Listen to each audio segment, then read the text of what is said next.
सातारा नगरपालिकेच्या मालकीच्या जागेत वृक्षतोडीचा गोरखधंदा सुरू. सामाजिक कार्यकर्ते अमित शिंदे यांची विभागीय आयुक्तांकडे लेखी तक्रार. सातारा नगरपालिकेच्या सिटी सर्वे 174 जुना मोटर स्टँड परिसरात 1.5 एकर जागेत हा लाकूड तोडीचा कारखाना आहे.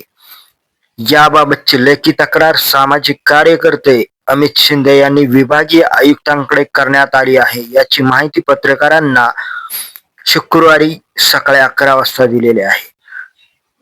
सातारा शहरात रात्रीच्या वेळी लाकडे तोडायची आणि ती बेकायदेशीरपणे या कारखान्यात नेऊन त्याची विल्हेवाट लावायची असा गोरखधंदा सुरू आहे, अशी तक्रार त्यांनी केली आहे.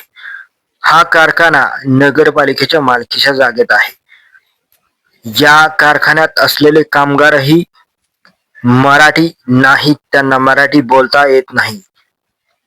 अमित शिंदे यांनी कारखान्यात जाऊन पाहणी केली असता, तेथे चौकशी केली असता तेथील काहींनी सांगितले की आम्ही नव्या सीओला महिन्याला हप्ता देतो आहे. त्याची ऑडिओ क्लिपही अमित शिंदे यांच्याकडे आहे. यावरून त्यांनी विभागीय आयुक्त यांच्याकडे तक्रार केली असून याची चौकशी करावी, तसेच जे अधिकारी याबाबत पाठीशी घालत आहेत त्यांच्यावरही कारवाई करावी, अशी मागणी त्यांनी लेखी पत्राद्वारे केलेली आहे.